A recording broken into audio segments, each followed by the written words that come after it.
A fasting lifestyle is far from restrictive. It is colorful, nourishing, empowering. So come with me today through my 36-hour fast experience and maybe see if that's something you want to give a try. Hi guys, welcome back to my channel. Today we're going to talk about a 36-hour fast. I'm going to tell you a little bit about why I'm doing one, and then I'll show you some clips from the fast because obviously, like, what am I supposed to show you when I'm not eating? And then I'm gonna show you how I broke my fast with a fasted exercise to continue the healing power of the fast, and then to again continue that healing power, the food that I ate to break the fast, and how I introduced food slowly in order to not overwhelm my digestion. When you go into a 36-hour fast, it's a little bit of a longer fast. It's really just a day and a half. So you don't eat for a day and then you sleep at night, and then, when you break a longer fast, you want to do it in increments. Digestion has been shut off. Your digestion system stopped eventually when it realized it wasn't going to be getting food. You started functioning on a different system, the ketone energy system. Introducing food back, you don't want to, well, there's a couple things, okay? There's a couple things. First of all, your microbiome after a 36-hour fast is so weeded out, so cleared out. So many things have died, so many microbes that are not for the health of your body, so many microbes that are causing you harm, microbes that are trying to control your taste buds to eat certain things that aren't in your best interest. We want the microbes that are still there not only to be trained to eat really yummy food and to desire really yummy food, but if there are still microbes in our gut after a 36-hour fast that are not in our best interest, we want to continue to starve them by feeding them things that they're not going to eat, by putting stuff in our gut that they're not interested in, and then they'll die. The main reason, let's start with the number one. The main reason I'm doing a 36-hour fast is that there's 5 of them.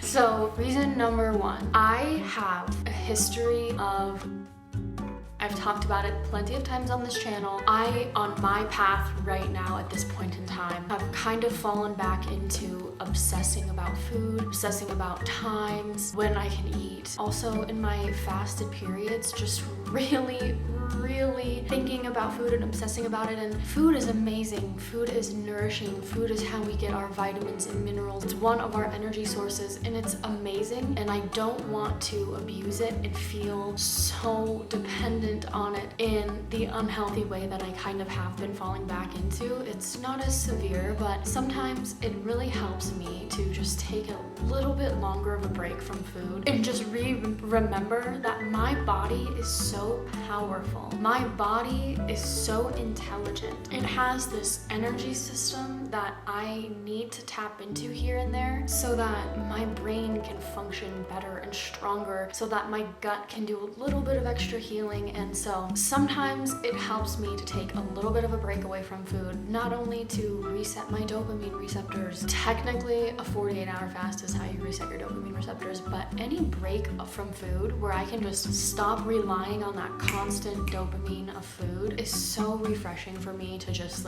realize where I'm at and realize I can just, chill out. Essentially just chill out. I'm a content creator who focuses on food and focuses on healing through food and nurturing through food. And I like to do that with food that tastes really good. So sometimes I just get really excited and worked up about stuff, and then I realize that I'm only thinking about food all day, every day. And so I just really need a little bit of a break. I'm ovulating right now, which is the perfect time to do this length of a fast. It's not too long. It's not like a 3-day fast. I'm about to go into luteal, so I don't want to push my body to the super extreme, but it's the perfect time to introduce a 36-hour fast. I already said that, but whatever. Okay, number 2. I don't remember what number 1 was, but number 2. The number 2 reason why I'm gonna do a 36-hour fast. I have been doing 1 meal a day this entire cycle. It has been moved around a little bit. The window has been opened up and closed a little bit, but for the most part, I've stuck with 1 meal a day because eating multiple times a day during the first couple weeks of my cycle, I fucking hate it. I hate it. I love when I get to have a time when I sit down and eat and then I can just go along the rest of my day. I love not eating in the morning and just having a super focused, clear mind for that. So eating 1 meal a day is honestly my favorite, but I've heard Mindy Peltz talk about this so much. Sprinkling in different fasts and changing around your fasts is the number 1 way to keep your body in a state of healing. essentially. If you plateau and you're doing 1 meal a day and you're plateauing, you're trying to lose weight, but it kind of stops falling off, what the fuck? There's a good chance that your body has just gotten used to that 1 meal a day and you need to switch up your fasts. You need to figure that out on your own with how you work, with how your schedule works, with what makes you feel good, with what your goals are with your health currently. That's so individual. And for me right now, like I said, I've been doing 1 meal a day for I'm on day 14, so for the last 14 days in a row. And that's not necessarily an ideal thing to do because we want to be metabolically flexible. Metabolic flexibility is the ability to go for longer periods without food and then feast when we have more food in the house or when there's an event or whatever, and then go back and forth easily without intense, crazy hunger that just makes us go wild, without feeling like absolute garbage. Our body wants to be strong and flexible in that way, the same way it feels good to be strong and flexible physically. Metabolic flexibility is a really big factor, and when you do the same thing every day, it's not helping you flex in and out of longer and shorter fasting periods. And that's something our body is really good at, something our body wants to do. Our body doesn't want to do the same thing every day because if you think back to it in our primal days, we weren't doing the same thing every day. We didn't have the convenience that we have today. And the convenience we have today is one thing that helps us be routine and regular, but at the same time, that's not how we were evolved to be. We were evolved to hunt and eat for a few days, and when it was gone, we had to fast until the next animal was brought home or until the next hunt was done. We're designed to be metabolically flexible, but in today's day and age, that's not necessarily how our world works and how we're influenced to eat. So metabolic flexibility is going to be number 2. And number 3 is I've had this block lately. It's a spiritual block, absolutely through and through. Oh my god, I'm gonna cry. Am I gonna cry? I don't know. It's a spiritual block, and I say that because the happiest part of my day in this current place I'm at, while I'm waiting to move back home, waiting to see my friends again, waiting to feel connected to the Black Hills, I am kind of in survival mode. It's not as intensive of a survival mode as I've had in the past, but I am just working on myself, working out. I am just eating nourishing food, creating content. I'm not hanging out with people every day. I'm not connecting, and I'm not in a place that I'm super excited about. Not trying to sound ungrateful by any means, but I get my happiness from food right now. That is like the number one thing that makes me feel good and makes my brain feel happy. Because of that, I've been so hesitant to lean into anything longer than 1 meal a day because imagining like a day without food right now, it sounds like a day where I would honestly have to sit and reflect a lot. Something has been blocking me from taking the step and doing that, and it's definitely dopamine, but it's probably a spiritual thing too. A 36-hour fast right now is going to help me force myself to go in, force myself to be more introspective, really pay attention to where I am right now. With my spirituality, that's something that I honestly don't tap in very deeply to, and I'm so interested in a life where I intentionally connect more often, but I keep putting that off. And I think that going into a 36-hour fast, forcing myself to face the fact that I'm not gonna get this specific type of pleasure and dopamine today is the perfect time for me to go deeply in. And it's gonna be uncomfortable, and I know that because I know right now that's the main reason I'm not doing it. Once I get to the time where it's time to eat, I'm honestly so fucking excited about the food, and I don't physically feel like I need to eat anymore. I'm just mentally wanting it. Number 3 is really to work on the spiritual block that I'm having with this length of fast, and to just realize like I don't need to be stimulated by food or by content or by phone calls or by anything. I can just be present and sit with how I am right now. The present moment is so valuable, and lately I have just been feeling so withdrawn from it. The 36-hour fast I'm doing right now is so needed, and it's so funny because I was just sitting at my computer and I was like, fuck me,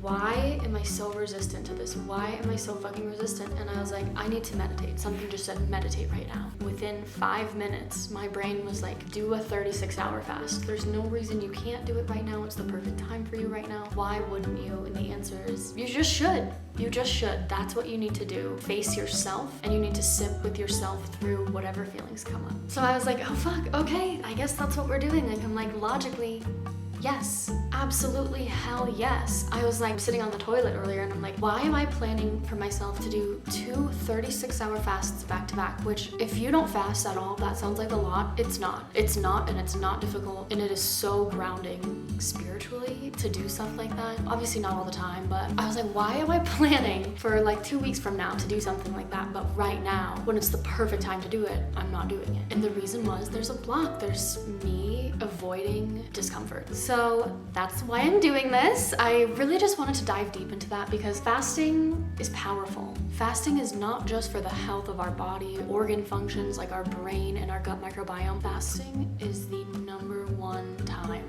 to go in and to tap in and connect with whoever or whatever you connect with, because digestion is not happening anymore. That whole energy system that takes up so much energy, it's not happening anymore. And our energy can be focused in other places. It can be cultivated and brought to other places, like our heart, where we connect.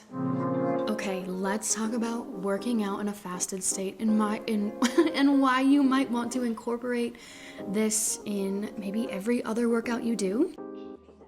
If you want to build lean, strong muscles, working out in a fasted state is a powerful way to do that. When we don't have glucose coming in anymore, our body, our brilliant body, starts going and finding the stored glucose, also known as glycogen, in our muscles. And this has a leaning out effect. It really helps us target excess that we've stored in the body. So working out in a fasted state will lean you out, but it will also help stimulate something called mitophagy. So when you're in autophagy with an A after 17 hours in a fasted state, and then you start to work out, your brilliant body starts going within on a cellular level and targeting cells and parts of cells, and with mitophagy specifically, mitochondria in the cell that is misfunctioning?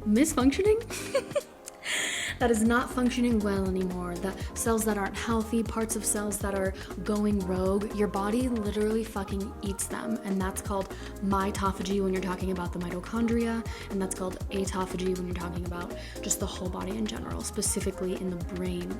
So anyway, working out in a fasted state does more than just burn extra fat. It helps you on a cellular level.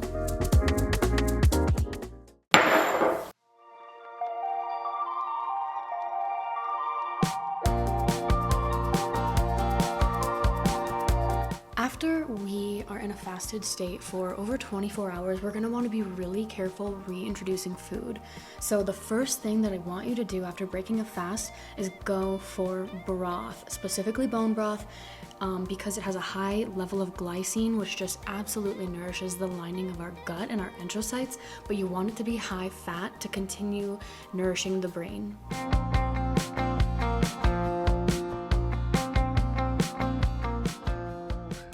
Oh my God.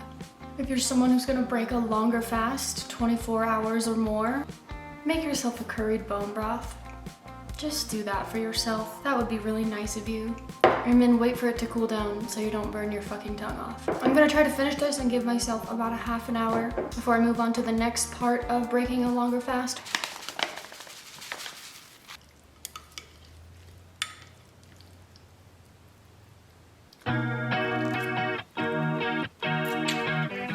We owed this apartment complex a final bill, like our final month's rent from January. They fucked up the bill, so it took them like a couple months to figure out what the number was. My payment just went through for the final bill.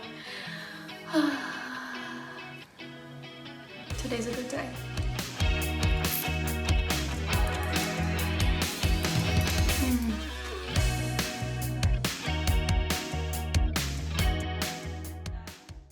Not 4,000. Okay, so remember earlier when I was telling you all about autophagy? Well, the opposite tool that you can use hand in hand with autophagy in fasting and working out is breaking your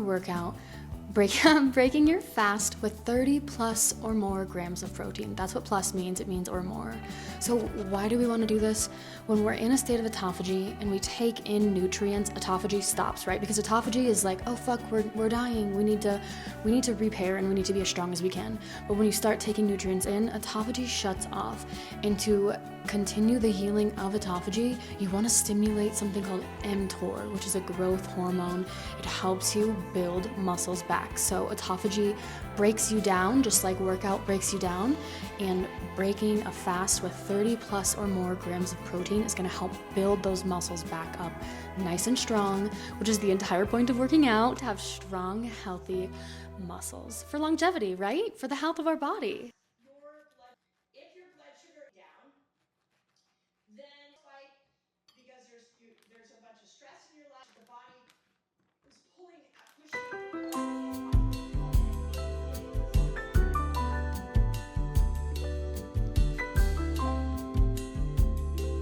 I will say I wasn't eating much fruit consciously regularly before like the past week. And in the past week, it's like, I don't want to say it's the best part of my day, but it's another part of my day that brings me back to the present moment and makes me think, wow, maybe I should enjoy this and savor this. Because sometimes when I'm eating, actually, like I would say over half the time I'm eating, I'm dissociating and I'm not realizing it, and I'm like going somewhere else and just going through the motions, and that sucks. Like that sucks, because then, especially if you were fasting, you're not even enjoying the food. You're not even enjoying the next part of the healing process. So one of my mindful practices is just eating fruit every day. I like to eat it after a meal because my blood sugar has been stabilized from the protein and the fat that I've been eating, and this is just pure gut food. Just purely for your gut, for your brain. And it literally, I'm like smiling while I say it because it just, And so So by now, I'm sure you're fully aware that I make matcha lattes like mostly every single day. But on days that I'm trying to increase my protein intake, I'll make a protein matcha, and they're fucking delicious. And here's how I make them. This is a sweet cream I put on top of some of my matchas, but not every single one of them. It's a treat, it's not an everyday thing. For my matcha, I use collagen protein matcha powder, and then I use a jasmine green tea to whisk that all together, and that increases so many of the nutrients. Green tea is so powerful, and having the leaf form and the tea itself, wonderful. Okay, now I do not use syrups. I refuse to buy a shitty marketed syrup from the store. I refuse to do it. It's so easy to make at home. And then you have a flavor for a week and a half that's full of prebiotic fiber, full of specific vitamins and minerals based on whatever fruit you decided to use that week. It's my favorite way to have a matcha. Sometimes I do blueberry, but this week it was strawberry rhubarb, and it was fantastic. I want you to think about making stuff like this at home for yourself instead of spending the money on poison from coffee shops, because you deserve health, okay? You deserve wellness, you deserve to feel great.